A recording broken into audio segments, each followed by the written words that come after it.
You know that feeling when a movie tries so hard to be meta and quirky that it just ends up being annoying? Yeah, that's Hell of a Summer in a nutshell.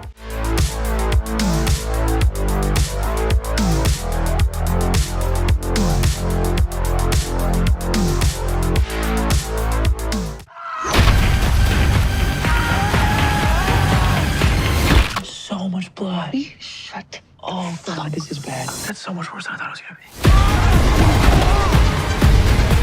You know what they say? A bad day behind me is better than a good day anywhere else. The line's been cut. Oh, I've always wanted to say that. We're gonna die. We're all gonna die.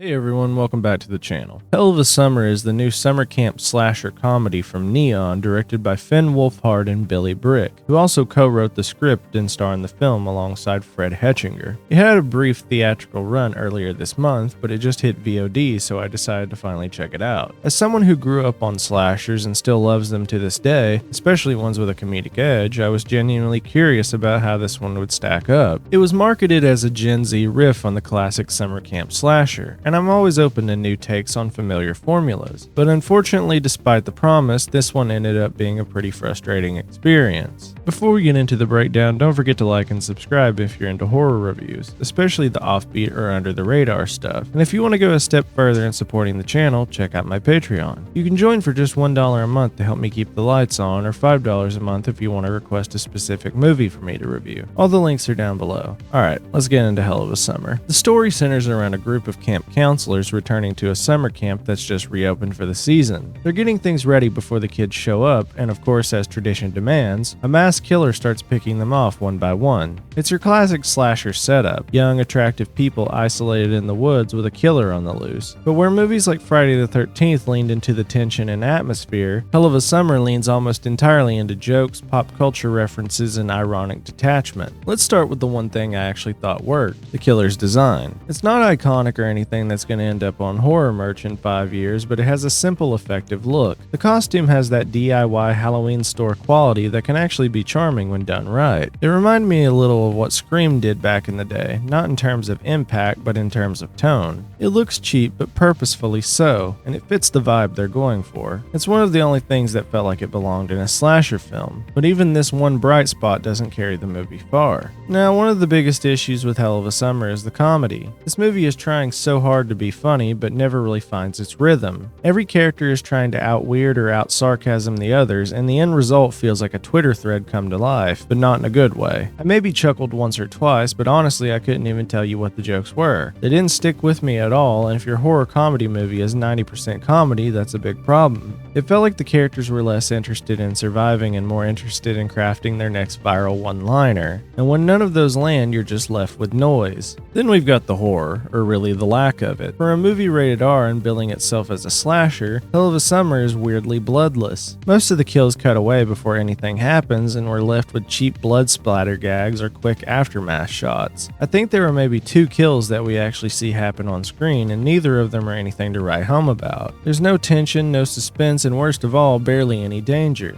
The cast is pretty big, but almost everyone makes it out alive, which just deflates the stakes completely. In a slasher, you expect at least a few memorable deaths, but here it's more like the cast showed up for summer camp improv night and forgot they were in a horror movie. And let's talk about those characters, because wow, they are a lot. Every single person in this movie is loud, self-absorbed, and constantly trying to be the center of attention. It's like the entire cast was told to act like the most annoying person in your friend group but crank it up to 11. There's no sense of grounding, no one to root for, no final girl energy, just a lot of people yelling at each other and making everything about themselves. If I had to spend a weekend with this group, I'd probably root for the killer. Now the killer reveal. This is where I expected the movie to maybe surprise me or offer some kind of clever twist, but nope. The identity is underwhelming, the motive is paper thin, and it has absolutely no thematic weight. It feels like they picked the most boring option from a list of more interesting possibilities, and the reasoning behind the murders doesn't tie into anything larger. It's just there, and it made me question why we were supposed to care in the first place. On a technical level, the film also has some pretty glaring flaws. The second half takes place mostly at night, and the lighting is a disaster. Scenes are underexposed, murky, and hard to follow. Instead of creating atmosphere, it just makes the movie look cheap and hard to watch. I found myself squinting just trying to figure out what was happening in the frame.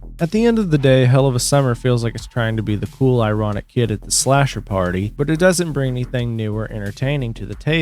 It's more interested in being clever than being scary or even funny. With a flat script, annoying characters, zero suspense, and a serious lack of gore, it ends up being a pretty empty experience. Aside from a serviceable killer design, there's really not much here to recommend, even for die-hard horror fans. I'm giving Hell of a Summer a 1 out of 5. If you'd seen it, I'd love to hear your thoughts down in the comments, especially if it worked better for you than it did for me. And if you enjoyed this review, don't forget to like, subscribe, and check out my Patreon if you want to support the channel. Again, it's just $1 a month if you want to help me keep making content, or $5 a month if you want to request a specific movie for me to review. Thanks so much for watching, and I'll see you guys in the next one.